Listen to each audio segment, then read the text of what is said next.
Allô, c'est Marie-Michel pour Cultiver la solidarité. Aujourd'hui, dans la capsule, on va parler d'accueil avec Stéphanie et Carl dans leur merveilleux jardin, les Ateliers à la Terre. Moi, c'est Stéphanie Talbot. Je travaille, je suis chargée de projet pour les Ateliers à la Terre de Craig-Bitume depuis, c'est ma deuxième année, en fait, mon deuxième été, ici. Pour moi, c'est Carl Beaulieu, compagnon jardinier aux Ateliers à la Terre depuis 21 ans maintenant.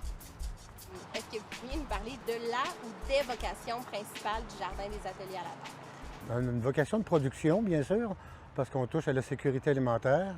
Je pense aussi qu'il y a un volet important de pédagogique, parce qu'on pense, on le souhaite que tous les gens qui passent ici puissent revenir à la maison 1 an, 2 ans plus tard, capables de se partir des beaux jardins et de le faire de façon biologique aussi. Sinon, il y a une mission sociale quelque part aussi, on parle d'un jardin collectif.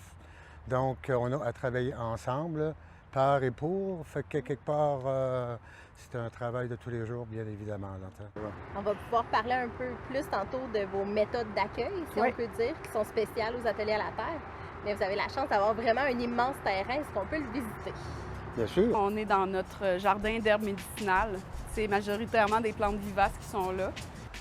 Les fleurs qui sont ici participent beaucoup à l'élaboration de notre miel à l'autre bout, là, travaillé par nos charmantes abeilles. Il y a aussi un intérêt vif à être autonome au niveau de la bière aussi. On a du houblon qui est prisé aussi par des insectes. Je ne suis pas capable d'en éliminer la présence, mais c'est à développer. Je pense que ça fait partie aussi de l'apprentissage. Quand on parle du volet pédagogique, même les professionnels ici ne connaissent pas tout. Bien, ici, c'est la plante prisée par le projet Atelier à la Terre, monarde et mélisse. Aux pauses de l'après-midi, on se fait beaucoup de tisane avec ces deux plantes-là. Pour éviter la problématique des bébites à patates, les dorifores de la pomme de terre, les haricots, leur présence les aide beaucoup. Donc, il n'y en a pas de bébites à patates. Puis quand il y en a, bien, il y a des petites puces, des pucerons qui viennent les cueillir, les ramasser, parce que l'intérêt des insectes est toujours présent chez les enfants, là. Fait que on s'en sert aussi. On utilise les enfants pour enlever les bébites. Mais c'est vrai, c'est vrai pareil, mais ils aiment ça. Chacune des personnes ici a des compétences bien particulières qu'on découvre, nous autres, puis ça leur fait plaisir de les mettre au profit du projet, là. Ouais. Puis ça, c'est absolument, je pense, une des choses importantes dans le projet. Faire en sorte que tous chacune puisse y trouver sa place, puis apporter un apport important. La première fois qu'on s'est vu, tu m'as nommé un des défis au jardin, c'était de faire un accueil personnalisé à toutes les personnes qui arrivent. Parce que, on l'a vu, c'est long de faire le tour du jardin. En même temps, on veut que la personne se sente vraiment accueillie. Est-ce que vous avez développé des trucs pour faciliter un peu la tâche? Souvent, les gens sont ici entre 9h et 10h30. C'est l'arrivée générale d'un groupe qui va faire son 3h, son avant-midi. Bon, je n'ai pas le choix. À chaque personne qui arrive à 9h, on regarde ensemble les petites choses. Il y a un tableau à l'intérieur qui indique toutes les tâches de la journée. Je lui demande de commencer par ça. Puis après, on décidera ensemble qu'est-ce qu'on va pouvoir faire. Mais ce que j'aime le plus faire, c'est vers les 10 heures, quand il y a un regroupement de 3, 4, 5 et plus de jardiniers, jardinières, c'est faire une visite du jardin. Puis leur poser une question. Aujourd'hui, vous êtes tout seul au jardin. Qu'est-ce que vous feriez? C'est quoi les urgences? L'urgence par-dessus l'urgence. Une journée comme aujourd'hui, je pense qu'à quelque part, les gens m'auraient vraiment bien répondu. Oui, il faut arroser en priorité dans les serres. Bon, j'essaye de développer un petit peu leur autonomie dans leur capacité de décider des choses à faire au jardin, dans le fond. 2 ans, avec Guillaume, on avait évoqué l'idée de faire des jumelages, puis qu'on avait nommé compagnonnage. Ouais. L'an passé, il y avait un groupe de personnes qui avaient levé la main pour être des compagnons, eux aussi, des personnes plus expérimentées, pour accueillir les nouveaux, pour regarder s'il y en a qui ont besoin d'aide. Est-ce que tu as remarqué si ce groupe-là a porté de fruits? Il y a des gens qui s'impliquent plus au jardin.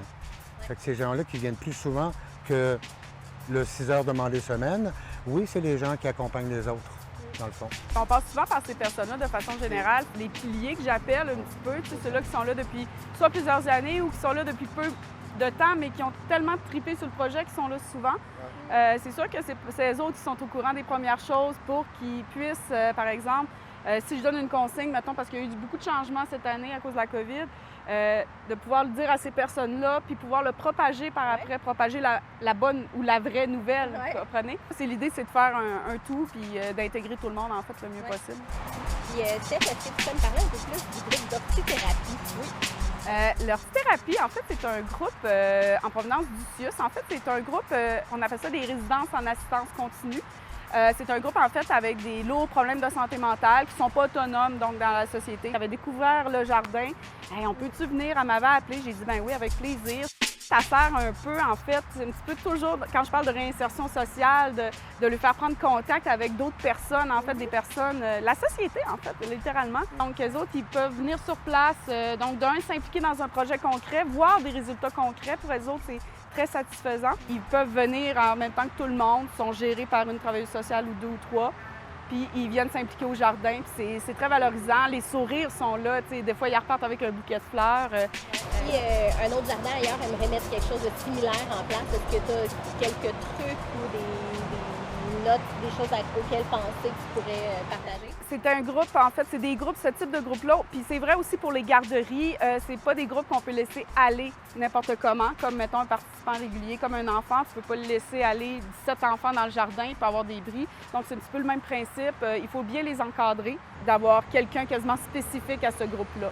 Tu sais, quand je parlais d'un compagnonnage, ça pourrait être ça, tu sais, littéralement. Si Carl est occupé, on met, par exemple, Léa avec ce groupe-là, puis on va la faire... il faut qu'il soit encadré un petit peu plus, là, c'est sûr. Bravo pour ce beau projet-là, puis les ateliers à la terre en général. Merci. Merci de votre accueil. Ça fait vraiment plaisir. Puis ça va faire quoi comme tâche, là? Ben là, écoutez, vraiment, qu'on devrait? Arroser? Non, ben là, arroser, je pense que tu nous laisses partir avec quelques betteraves, j'ai des betteraves à chercher là. Tu veux être dans mes bras? T'as pas le droit de parler, par exemple, OK? Merci d'avoir écouté cette capsule de Cultiver la solidarité sur l'accueil dans les jardins. Pour en savoir plus, consultez le guide sur Internet ou en version papier en la demandant à Crack Bitume.